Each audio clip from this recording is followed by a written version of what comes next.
Her tie felt like a noose. Nathan Calloway stood in front of the bathroom mirror, adjusting the knot for the 4th time, wondering why he was even bothering. Parent-teacher night at Riverside Elementary wasn't exactly a black tie affair. But his daughter Lily had begged him to look nice, and right now, doing something, anything, for Lily was the only reason he was still functioning. 3 weeks. It had been 3 weeks since he'd found the messages on Priya's phone. He hadn't gone looking. That was the part that still gutted him. He'd simply picked up her phone to turn off an alarm while she was in the shower, and there it was. A thread of texts stretching back 4 months. His co-worker Greg, a man Nathan had invited to his home for dinner. A man he had called, without hesitation, a friend. He hadn't confronted Priya with screaming or throwing things. He'd sat on the edge of their bed in perfect silence, read every message, then quietly set the phone back on the nightstand exactly as he'd found it. He'd gone to work. He'd picked Lily up from school. He'd made spaghetti for dinner and helped with homework, and given his daughter a bath and read her a story and kissed her forehead while she slept. And only then, alone in the kitchen at midnight, had he allowed himself to fall apart. The divorce proceedings had started. The lawyers were involved. The house was technically still shared, but Priya had moved in with her mother to give Nathan space, which was a delicate way of saying she knew what she'd done and didn't know how to face it. Nathan hadn't asked her to leave. He hadn't asked her for anything. He was operating on a kind of autopilot that scared him a little. Too calm, too functional, too numb. "You look handsome, Daddy," Lily said from the doorway. She was 6, gap-toothed, clutching a stuffed elephant named Gerald. Her confidence in him was, right now, the one thing keeping him tethered to the earth. "You think so?" "Your tie is crooked, though." He laughed, an actual laugh, and let her try to fix it with her small, clumsy fingers. She made it worse, then stepped back and declared it perfect. He decided she was right. Riverside Elementary smelled like crayon wax and industrial floor cleaner.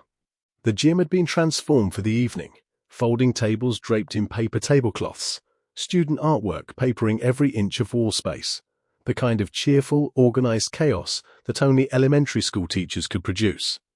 Nathan signed in at the front table, accepted a name tag, and peeled it onto his chest. Nathan, Lily's dad. He found Lily's classroom display first. Her self-portrait, a round orange face with wild scribble hair, was pinned at the center of a collage. He stood there longer than necessary, just looking at it, grateful to have something uncomplicated to feel. Around him, the room hummed with the particular social energy of parent gatherings. Couples comparing notes, single parents checking phones, teachers fielding questions with the practiced patience of people who spend their days managing chaos. Nathan accepted a cup of punch he didn't want and drifted towards a science display, where a papier-mâché volcano had clearly been the class's crowning achievement. He was standing there, half reading a project about the water cycle, when he heard the laugh. He didn't even see her yet, he just heard it. That specific laugh, quick and genuine, slightly surprised at itself, and something in his chest did something he couldn't quite name. Recognition. Reflex. A feeling older than the last decade of his life. He turned slowly, the way you turn when you're not sure you trust what you're sensing. She was standing about 15 feet away, talking to another parent, holding a similar cup of punch she wasn't drinking. She was wearing a dark blazer over a simple dress, her hair shorter than he remembered, but the same warm brown, and she was laughing at something the other parent had said with exactly the ease and openness he had stored in his memory for 13 years, without quite knowing it. Alicia Brentwood. His first love. They had met in college, sophomore year, in the kind of accidental collision that you only recognize as significant in retrospect. A shared table at the campus library during finals week. He'd been studying economics, she'd been drowning in molecular biology, and somehow they'd spent 4 hours whispering increasingly unrelated things to each other and hadn't studied at all. He'd walked her back to her dorm in the November cold and thought, the whole way there, that he would never meet anyone like her again. He had been right, and wrong, and right again. They had dated for 14 months. They had talked about the future the way young people do, in hypotheticals, in some days, in wouldn't it be nices, and had meant every word of it. And then she'd been accepted to a graduate program on the other side of the country, a full scholarship, a once-in-a-career opportunity, and he'd had a job offer in the city, and they'd had the most heartbreaking, adult, reasonable conversation two 22-year-olds had ever had. They'd decided, together, crying, holding hands on a park bench, that they couldn't ask each other to give up their futures, that it was the wrong time. He had believed it. He still believed it. That didn't mean it had stopped hurting for a long time. And then life had moved, as it does. He'd grown his career, met Priya at a work conference, built something that looked, for a good while, like the life he'd been promised. He hadn't forgotten Alicia. He didn't think you ever forgot your first real love, but the memory had softened into something almost comfortable, a chapter he was glad he'd had. He had not been prepared to walk into an elementary school gymnasium and find her standing inside it. She saw him at almost exactly the moment he processed what was happening, and he watched the same sequence cross her face, the slight double take, the confusion, the computation, and then the full, unguarded smile that broke into place like sunrise. Nathan. She said it like she was confirming something she hadn't quite believed. Alicia. His voice came out steadier than he'd expected. Hi. Hi. She stepped toward him, and they did the instinctive, slightly awkward hug of people who were once close and are navigating new coordinates. She smelled the same. He did not remark on this. What are you? You have a kid here? Lily, first grade. Miss Patterson's class. You? Owen, second grade. Mr. Darby's class. She looked at him with the same directness he'd always admired. No pretense, no performance. Nathan Calloway at parent-teacher night. I never would have predicted this. I never would have predicted you being here either. He glanced around briefly. Did you move back to the city? About 2 years ago, yeah. She tilted her head slightly. You're still here? Never left. He smiled ruefully. I know. Not very adventurous. That's not what I meant. She said it easily, and he believed her. They found a quieter corner near the book fair display and fell into conversation the way they always had, like a door opening rather than one having to be forced. She asked about his work, and he told her he was a senior analyst at Meridian Capital Group, a perfectly respectable answer he'd given dozens of times. She nodded. What about you? He asked. She paused. The pause had something in it he couldn't quite read. I'm actually the CEO of Meridian, she said. Took the position about 18 months ago. The punch cup in his hand went very still. He looked at her. She looked at him. For a moment, the gym noise seemed to drop away entirely, the way sound does when something seismic shifts inside you. Meridian Capital Group, he said. Yes. That's where I work. I know. A small, careful admission. I recognized your name in the employee directory a few months after I started. I wasn't sure if you knew I was there. He thought of the CEO he'd never met in person, the one whose all-company emails arrived, signed A. Brentwood, the one who'd restructured the research division and earned a profile in a financial magazine he'd read on the train and left on his desk for a week without knowing why. For 18 months, the woman who'd first taught him what it felt like to be genuinely known had been at the top of his organizational chart, and he had not known. I had no idea, he said. I thought that might be the case. She watched him carefully, kindly. Is this strange? Yes, he admitted. This is very strange. She laughed. That same laugh again, and something about its realness cut through the strangeness. "For what it's worth," she said, "I've been trying to figure out how to mention it for months. This isn't how I planned it." "You plan to mention it?" "You're one of the best analysts on the team, and you were someone who mattered to me. Both of those things felt worth acknowledging." He looked away briefly, at Lily's self-portrait across the room, at the volcano on the table, at the fluorescent lights, and tried to organize his interior landscape, which had shifted substantially in the last 15 minutes. "I'm going through a divorce," he said. He hadn't planned to say it. It came out clean and direct, the way true things do when you stop managing them. It's very recent. Alicia didn't flinch or offer the rehearsed sympathy he'd gotten from co-workers and friends. She simply said, "I'm sorry. That's a painful thing." "It is." He looked at her. "You?" "Single. My marriage ended 4 years ago. Owen was 2. We've made it work, the two of us." "Does it get easier?" "The adjustment?" "The first year is hard," she said honestly. "After that, a new normal starts to form. Kids are more adaptable than we give them credit for, and so are we, even when we don't feel like it." He nodded. He held on to that. They talked for another 40 minutes, drifting through the evening like it was the most natural thing in the world. Their kids, the neighborhood, a bookstore 3 blocks away that was in danger of closing and which both of them had separately been meaning to save.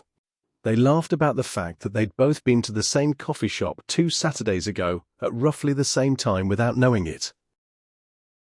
The elephants in the room, several of them, stood untouched by unspoken agreement. This was not the night for everything. Before they left, she handed him a plain white card, not a business card. Just her personal number. "Not as your boss," she said quietly. "Just as whoever I am to you. If you want to get coffee sometime, no pressure either way." He took it. "Thank you."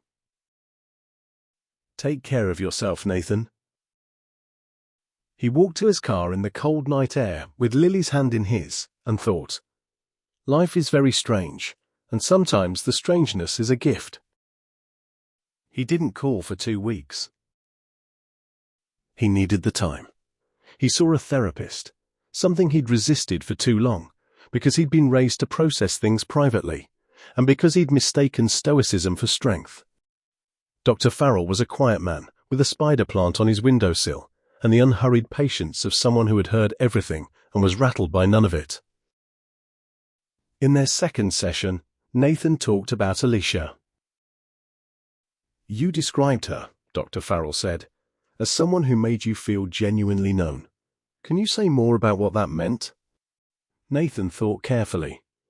"With Priya, I was the version of myself that was easiest to be. Competent, steady, reliable. That version was real.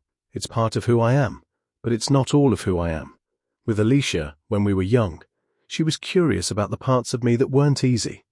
She asked questions that required me to actually think about my answers." "And you're wondering," Dr. Farrell said, "if that was a young person's version of connection or something real." "I'm wondering," Nathan said, "if I walked away from something real and spent 13 years building something that looked real from the outside." "Those aren't mutually exclusive," Dr. Farrell said. "Your marriage was real. The pain of its ending is real. And whatever you feel for this woman is also real. We don't have to choose which truth matters." He texted her on a Tuesday morning, because Tuesdays felt less loaded than weekends. "This is Nathan. Would you still want to get coffee?" Her reply came in 11 minutes. "I'd like that. Saturday? There's a place on Ashford Street that won't close on us if we end up talking too long." "Saturday works." "Good. See you then, Nathan." He set his phone down and went back to the spreadsheet he'd been pretending to work on. For the first time in 3 weeks, the numbness had a crack in it. Not healing, Not yet, but a crack. The kind that lets light through. The coffee shop on Ashford Street was warm and slightly worn at the edges. They arrived within 2 minutes of each other. He was early, she was punctual, and found a table by the window where the morning light came in sideways. They talked for 3 hours. She talked about the research she'd been most proud of before the pivot to business, work on genetic markers for early disease detection that had actually made it into clinical trials. He talked about a period 5 years ago where he'd seriously considered leaving finance to teach economics at the community college level, and how he sometimes still wondered about that road. "Why didn't you take it?" she asked. "I thought I'd been afraid of being less impressive on paper." "That's honest," she said. "I'm trying to be more honest these days." She was quiet a moment then. "Did you know something was wrong before you found out about Priya?" He considered it carefully. "I think I knew something was missing. I don't know if I knew it was gone." She nodded slowly. "I knew with my marriage. For about a year before we admitted it. We were both kind to each other, genuinely kind, but we'd become more like business partners. Warmth, but not," she searched for the word, "not aliveness." "Yes," he said, "that makes a lot of sense." They sat in the comfortable quiet of people who are past the need to fill silence just to fill it. "Can I ask you something?" he said. "Yes." "When we ended things, the decision we made together, did you ever wonder if we made the wrong call?" She met his eyes without flinching. "Sometimes," she said. "Not constantly, but sometimes. Usually when something happened, good or bad, and my first instinct was to tell you, and I couldn't." She paused. "I thought the timing was wrong. I still think we made the only decision we could, given who we were then, but I've wondered if the timing was ever going to be right, or if we just kept waiting for conditions that don't actually exist." He looked at her across the table. This woman he had loved at 22, and somehow never entirely stopped carrying, and thought about timing, about the ways people miss each other, about the stubborn, improbable way life sometimes loops back. "I'm not in a place to offer you anything clear or certain right now," he said carefully. "My divorce isn't final. I'm still putting myself back together. I don't want to pretend otherwise." "I know," she said. "I'm not asking for clear or certain. I've learned not to ask for those things from the beginning." She smiled, and it was rueful and real. "I'm just glad you called." "Me too." The months that followed were not a love story, not in the easy, accelerated way that stories sometimes make them. They were something more complicated and more honest than that. He and Priya finalized the divorce in April. It was sad and civil, and in some ways sadder for being civil. Evidence of how far they had traveled from the people who once loved each other, that they could sit across a conference table and dissolve what they'd built with signatures and reasonable agreements. Lily stayed primarily with Nathan, with generous time for Priya. It was the thing they'd gotten most right, their daughter. He and Alicia navigated the professional dimension carefully. She was transparent with HR about their prior relationship and recused herself from his performance reviews. He was professional and meticulous at work, never allowing their personal connection to bleed into his decisions. It required discipline and communication. They were both good at those things. Slowly, not in movie montage time, but in real, gradual, uneven time, something grew between them. It was different from being 22. That version had been electric and slightly terrified, certain of itself in the way only young certainty can be. This was more grounded. They had children, responsibilities, scar tissue. They had failed at things and made peace with having failed. She was, Nathan discovered, more impatient than he remembered. She had high standards for herself and sometimes projected them. He, she told him with characteristic directness, had a tendency to absorb difficulty privately until it reached a pressure point, a remnant of the stoicism he was still unlearning. They were works in progress. They were honest about that. Owen and Lily met for the first time at a park in late summer. Nathan watched from a bench while Alicia sat beside him, both of them pretending not to be anxious. Owen was 8, earnest, with an apparently limitless knowledge of dinosaurs which he deployed immediately and without mercy. Lily lasted about 4 minutes before declaring she also knew facts about dinosaurs and challenging him to a knowledge competition. By the time they left, the two kids had formed an alliance based primarily on their shared belief that adults were funny. Walking back to their cars, Alicia's shoulder against his in the cooling evening, Nathan thought about something Dr. Farrell had said months before. Healing isn't a state you arrive at, it's a direction you keep choosing. He had written it down. He kept it in his wallet. He didn't know how this would go. He was honest enough to know that certainty was not something you could stockpile in advance, that people surprised you, sometimes with betrayal, sometimes with grace, and you could not fully predict which. The only thing you could actually control was the quality of your own presence in your own life. But he was here. He had Lily. He had, unexpectedly, this woman who had once taught him what it felt like to be genuinely known, and who, without sentimentality, without pretending the complications didn't exist, was willing to try again. What he had learned in the end was this: the things that break you open are also the things that make you available. Betrayal had broken the structure of a life he'd been maintaining on momentum alone, and in breaking it, had created space for honesty. He had been forced to ask what he actually wanted, not what was logical, not what looked right, not what he'd decided at 25, but what, at 36 and clear-eyed and slightly bruised, he genuinely wanted. He had walked into an elementary school gym in the wreckage of his marriage and found standing in it a woman who had always seen him clearly, now navigating her own reclaimed life with her son and her work and her unflinching directness. Fate, he'd decided, was not a force that arranged things for you. It was more like it presented the raw material. What you did with it was yours. He had almost not gone to parent-teacher night. He had stood at the door, tired, hollowed out, tempted to send Priya in his place. But Lily had asked him to look nice, and so he had gone and straightened the crooked tie. He thought about that sometimes. How small the pivot. How different the evening could have been. But it hadn't gone differently. He had gone. He had turned at the sound of a laugh. And for the first time in longer than he could honestly remember, Nathan Calloway was building something. Not because it looked right, not because it made sense on paper, but because it was real. Deeply, complicatedly, imperfectly real. He decided that was enough. More than enough.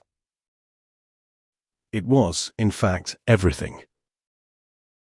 End.